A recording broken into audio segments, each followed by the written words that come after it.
Hello dear friends, this is Nikki मेरा आप सभी का मेरे चैनल पर स्वागत है। जैसा कि इसके पहले मैंने आप लोगों के लिए वीडियो के थ्रू आप लोगों को बताया था कि जो एमपी पुलिस और एमपी एसआई है उसकी वैकेंसीज निकलने वाली है और उसके बहुत कुछ इन्फॉर्मेशन भी मैंने आप लोगों को दी थी। लेकिन क्या आप लोग जानते हैं कि एमपी एसआई और एमपी पुलिस कांस्टेबल ये दोनों के भी जो सिलेबस है उनमें थोड़ा बहुत चेंजेस आ गया है। जिसमें आप लोगों को तो पहले से ही पता है कि 30 मार्क्स की जो है वो रीजनिंग आती है। दैन उसके बाद में जो 30 मार्क्स का होता है वो हम लोगों का जीके जीएस ये सारे जितना भी करंट अफेयर्स ये सारा कुछ आता है, जीके जीएस का पार्ट आता है, ठीक है। दैन उसके बाद में जो 40 मार्क्स का होता है वो मैथ्स और पहले मैथ्स आता था, लेकिन अब ऐसा हो गया है कि जैसे कि मैथ्स के साथ साथ जो साइंस है वो भी ऐड कर दिया। साइंस के भी से बहुत सारे क्वेश्चंस होंगे जो एक पर्टिकुलर ऐसा दे दिया गया है कि साइंस, ऐसा ये नहीं बताया है कि क्या उसमें क्या पढ़ना है, वो सारी चीज़ें, ऐसा कुछ नहीं बोले। सिर्फ इतना कहा है कि साइंस। अब आप सभी को पता ही है कि science not a small subject, एक बहुत बड़ा एक मैक्रो लेवल का, बिकॉज हम लोग जितना ज़्यादा पढ़ें, क्योंकि हम उसको बहुत डीप में जाके बहुत डीपली पढ़ना होगा कि हाँ ये इसका ये है, ये चैप्टर है तो इसका इसके उसके अंदर क्या कहना चाहिए, उसका जितना भी टोटली डीपली स्टडी करना होगा, क्योंकि उसमें सिर्फ विज्ञान उसमें मेंशन किया हुआ है इसीलिए। सो यदि जिन लोगों ने पहले से जिनका पहले से शायद साइंस में उनका इंटरेस्ट रहा होगा, या फिर उन लोगों का इसके पहले जो 11th-12th में यदि साइंस रहा होगा, एक बायो रहा होगा, तो वो लोगों को उतना ज़्यादा टेंशन नहीं होगा उस चीज़ का। लेकिन जिन लोगों ने नहीं पढ़ा है साइंस, उनके लिए थोड़ा सा डिफ़िकल्ट होने वाला है। बिकॉज़ मुझे ऐसा लगता है कि शायद 15 मार्क्स का 25 मार्क्स का शायद ये होगा मैथ्स। दैन उसके 15 मार्क्स का शायद विज्ञान होगा, जिसमें से कि हम लोगों को जो विज्ञान वाला जो पोर्शन है उसको थोड़ा अच्छे से पढ़ना होगा, क्योंकि आप सभी जानते हैं कि हम लोगों ने विज्ञान बहुत अच्छे से पढ़ा है।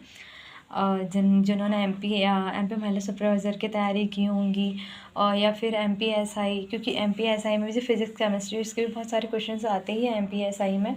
लेकिन आप लोगों के लिए एक बात ये भी है कि इसकी इतनी ज़्यादा चिंता करने की ज़रूरत नहीं है।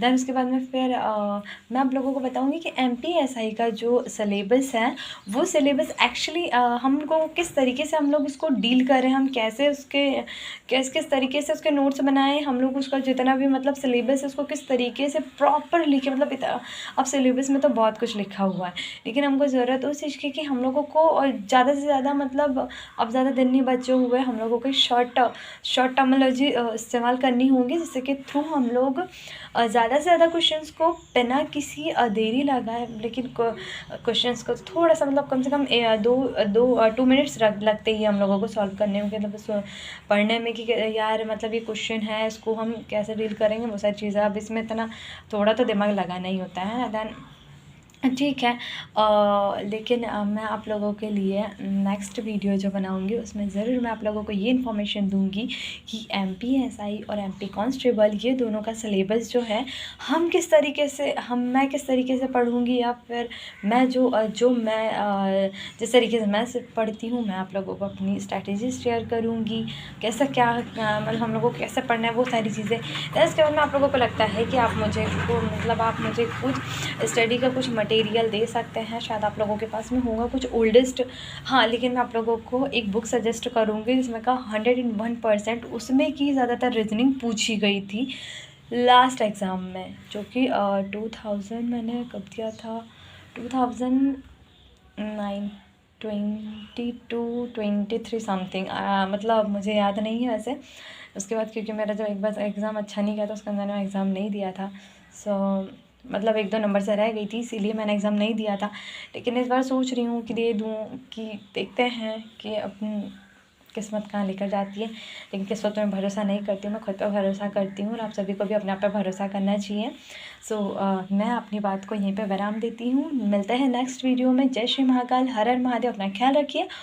और यदि आपको किसी सब्जेक्ट में कोई इशू है तो प्लीज़ ज़रूर मुझे कमेंट करके बताएं, जैसे कि मैं आप लोगों की जो क्वेरी से जो भी इशू है उसको मैं सॉल्व कर सकूँ, आप लोगों को उसका कुछ सॉल्यूशन दे सकूँ। Thank you so much everyone for watching my video.